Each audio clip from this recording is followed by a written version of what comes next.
Ladies and gentlemen, I am Israel. The game is World of Warships. Welcome, one and all, to Two Brothers. Welcome to Domination, and welcome in particular Strefs, who we're going to be riding with today. He's in the other Japanese Tier 7 destroyer, the Akatsuki. I'll admit now, Shiratsu does tend to nick most of the headlines, mostly thanks to her ability to put 16 torpedoes in the water in 6 seconds. The matchmaking has been pretty kind to Strefs on this one. It has to be admitted he is top tier. This is a 5 through 7 game. There are no ships with radar, no Atlantas, no Indianapolises, no Belfasts in particular. Those things are nasty if you're in a destroyer. There are no aircraft carriers, and the only ship that can out-stealth him is the Kamikaze R. So he should, unless he blunders into the Mayhan at close range, see any threats long before they see him and can start chasing him down. If he breaks stealth, well, it's probably going to be his own decision to do it. The game itself, well, it's started out pretty much in the usual fashion. Roughly 5 of our allies have gone off to the left to contest point A, and 7, including Strefs himself, are heading into point D. In particular, he's got Bezdrabi in the Farragut running with him as well. You'll note he hasn't plugged in his engine boost yet.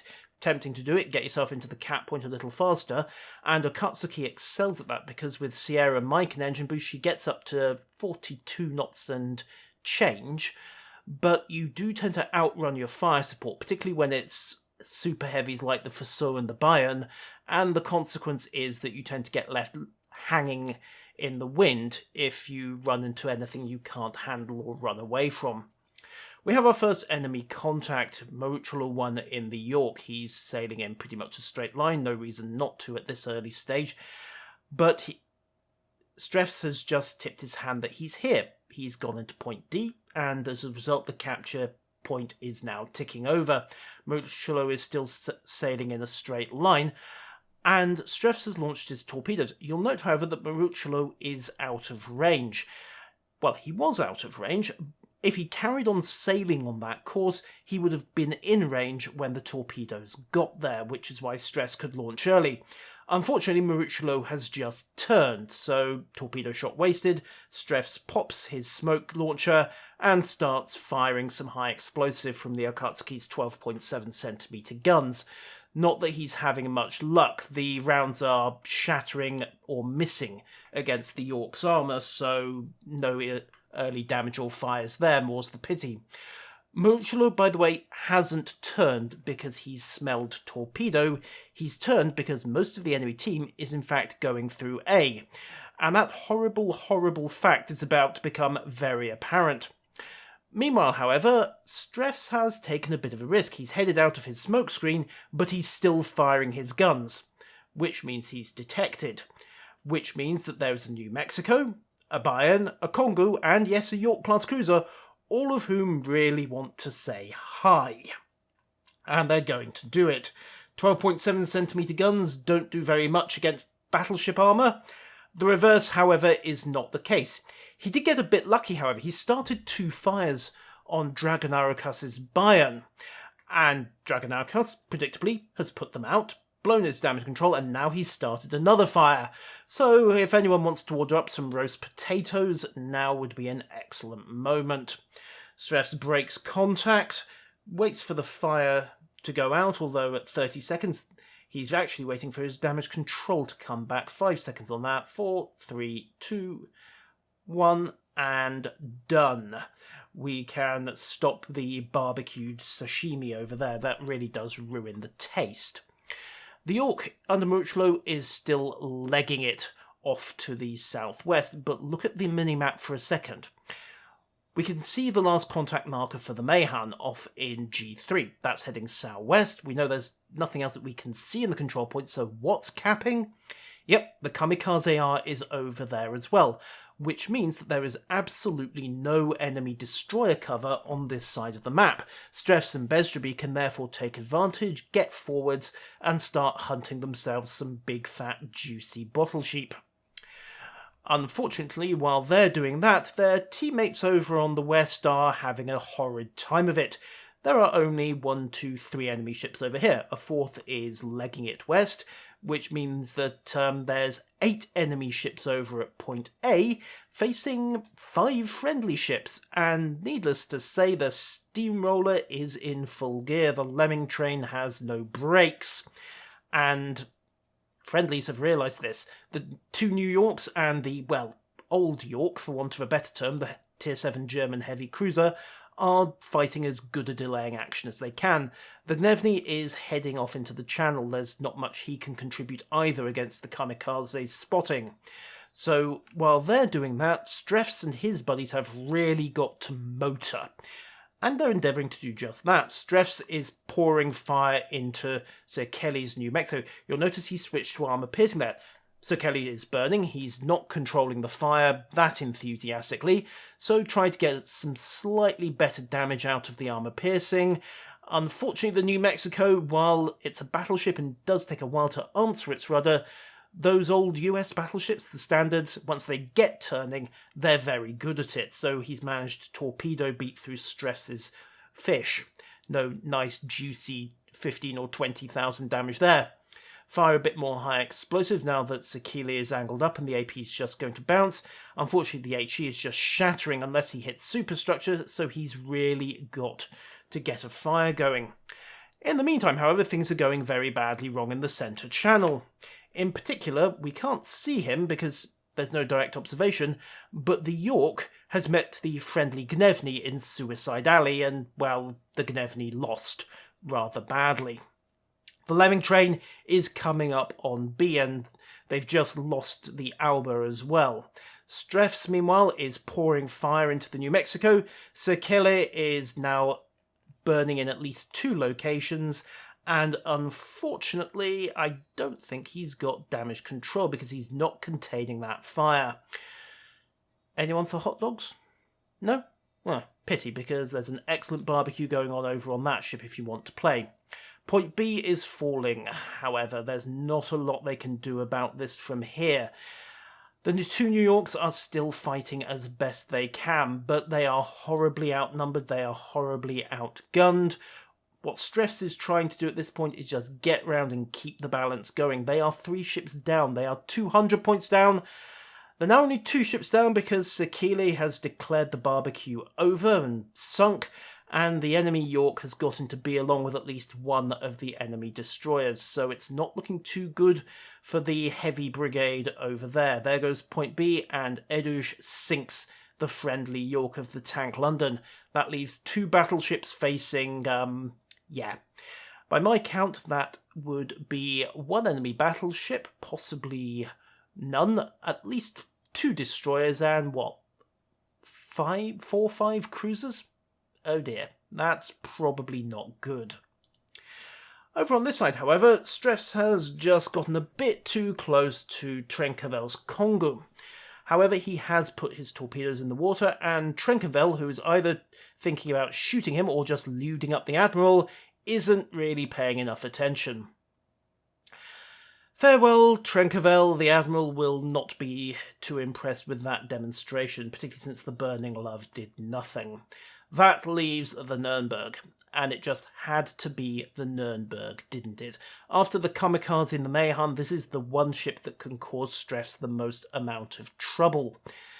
Because, of course, German light cruiser, German hydro, oops, someone left their flak switched on. Whoopsie, correct that quickly, minor oversight. However, that is a lone Nürnberg, and, well, Strefs has got some heavy support with him.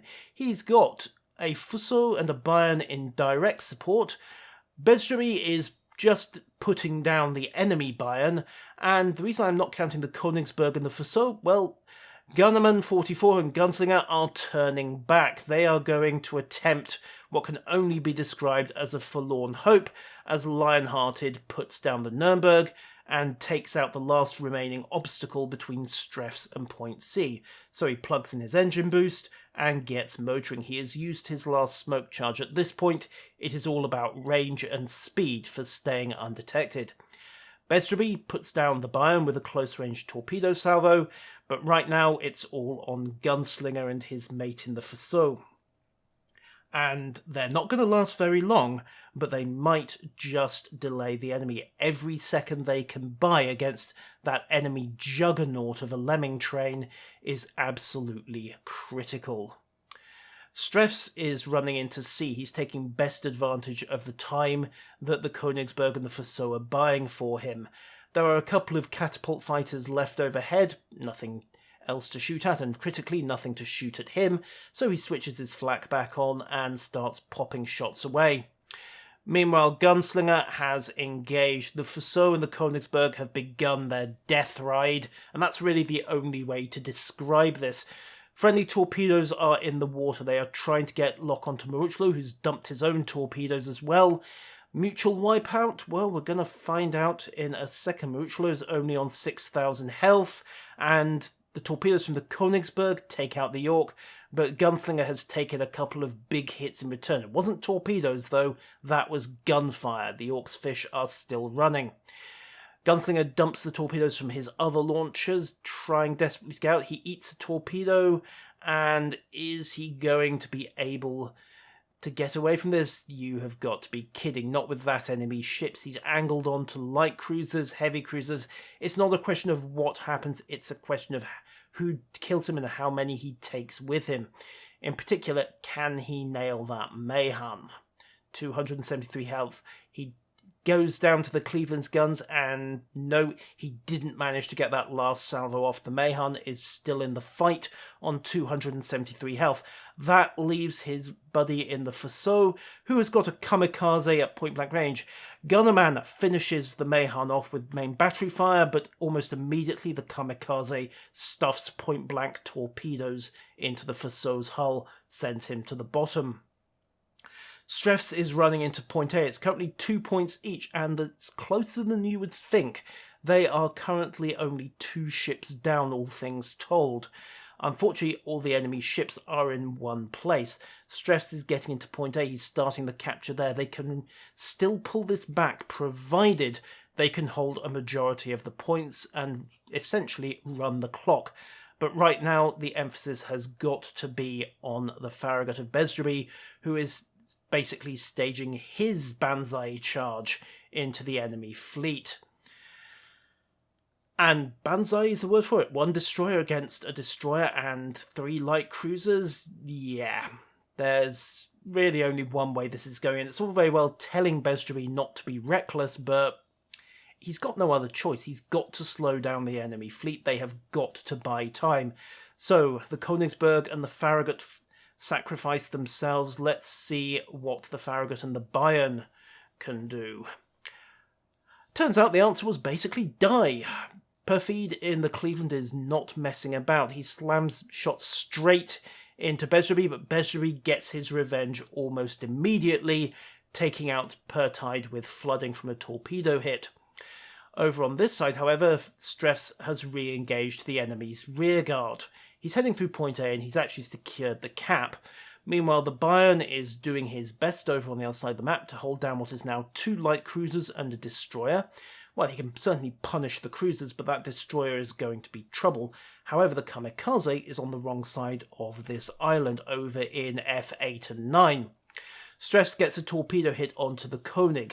Drago continues on, which is really the only thing he can do. He could have tried a hard break and sudden right turn to try to throw Strefs off, but König's a battleship, doesn't manoeuvre that well. He'd likely have just beached himself in the process.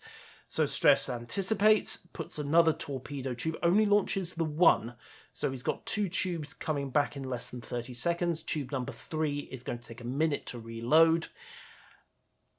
He's fired down the expected vector of the König. Now, what's that König doing? Which way did he go? He went the predictable way. Strefs plugs in the engine, starts motoring again. Tubes 1 and 2 are reloading.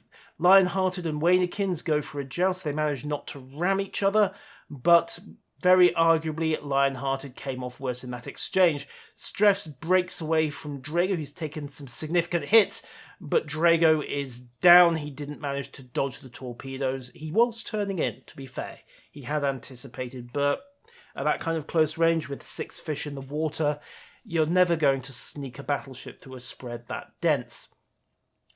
Wynekins, meanwhile, has discovered one of the reasons why this particular channel in Two Brothers is known as Suicide Alley. Let's just go to free camera for a second. He has passed the foresaw of Lionhearted, and understandably, he's trying to turn round to engage. There's just one problem with this channel. There's not enough room to turn a battleship round in it, so he has beached himself. Broadside. And guess what? Strefs is coming round the corner. And he's got his torpedo tubes loaded. Wynekins has gone to reverse. He's trying to pull a 3-point turn. Of course, what that means is that as Strefs clears the corner, he sees the target that all battleship drivers dream of seeing. A slow battleship, broadside on, with no room to manoeuvre. Oh yeah, we'll have this. Thank you very much. The only problem is that he's awake. But, well... oh dear, somebody should have sobered up the gunners. Quick glance at the map just to check the situation. And, well, it's not a question of which torpedoes are going to do the deed. It's a question of how much is going to be required. 5 torpedoes to put down the New Mexico, and that is the end of that. Meanwhile, unusually Lionhearted, who has got to share his secrets, gets lucky in a foresaw. The Kamikaze's torpedoes run out just before they hit him. The one problem with the Type 92 is its 7-kilometre range. And how do we know those came off the Kamikaze? Well, they're firing twin launchers, and Kamikaze is the only ship left on the enemy team that has that setup. So Kamichin is lurking somewhere. The torpedo demon is hunting prey. Unfortunately, both Lionheart and Strefs know how to torpedo beat. Neither of them is sailing in a straight line, and every time that Kamikaze launches... bingo, now we've got another indicator of where it is. The torpedo vectors tell us where he was, and now that he's detected, we know that that Kamikaze is somewhere within, aha, hello cutie. And that is 1, 2, 3 hits from the 12.7cm guns. The Kamikaze has absolutely got to break contact now, and he should have turned there because he eats another couple of blind shots from Strefs' main battery guns. Strefs is now giving hot pursuit. Unfortunately, with no engine boost and no Sierra Mike, he might not be fast enough to catch the Kamikaze. However, he is fast enough that if the Kamikaze turns too early, then he will get that detection, and he doesn't need much of a shot. And there's the Kamikaze. 80 health. Smoke isn't going to save you. He gave Strefs just enough of a firing solution to get him a Kraken, and that last all-important round. But here's the question. Where are the enemy cruisers? We know there's a Molotov and a Cleveland left. We know they've recaptured Point C. But, Point B is being capped.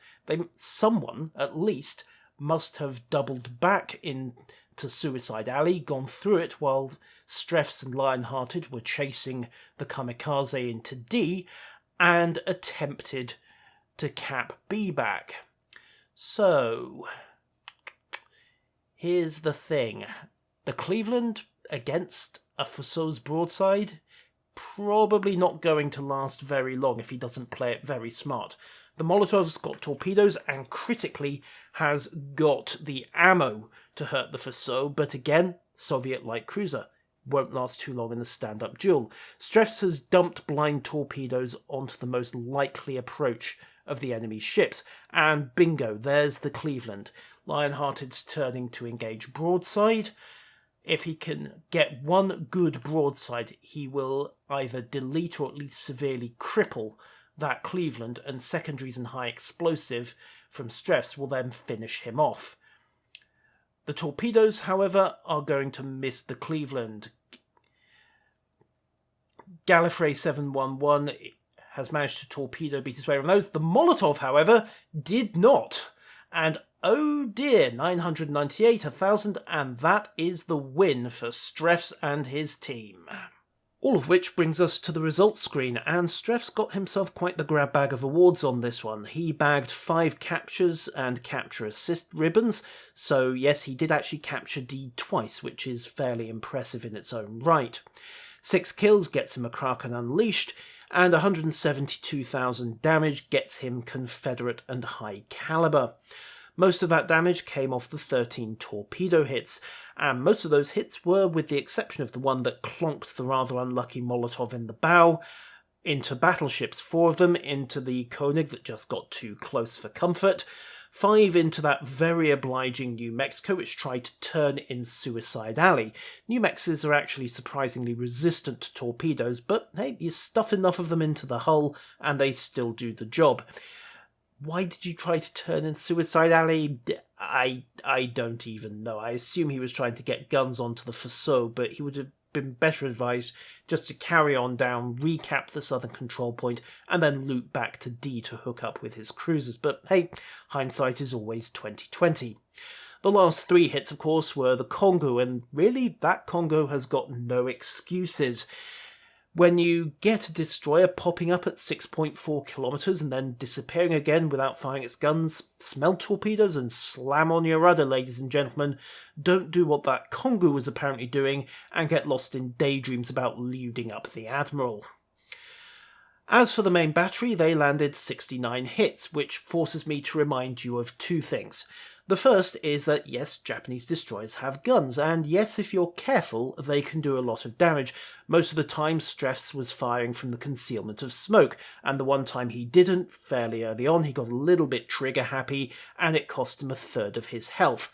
Admittedly, it ended up costing that Bayern quite a bit more, but it still wasn't really a great exchange, and if he'd been a little less lucky in that first round of fire, then the Koenig's main batteries could very well have sent him to the bottom later on. The second, of course, is that no matter how subtle the innuendo, destroyers are not for lewd. And that brings us to the end of this video. Thank you all for watching. If you've enjoyed it, then please hit the like button. The comments section is open to all, and if you want to know when I put more videos up, then hit the subscribe button and turn on notifications through the bell icon that's currently in the top right hand corner of the webpage. YouTube has a tendency to change stuff without telling anyone. If you've got a replay that you think I'd be interested in, be it funny, instructional, or just plain epic, then upload it to a replay site. I suggest wowreplays.com, and send a link and a quick summary to the channel's email box at yusril@gmail.com. I can't guarantee that it'll be featured, but I do try to look at everything I'm sent, at least as far as real life and a full-time job will allow. Until next time, though, I have been Yusril, and the game is still World of Warships. Farewell.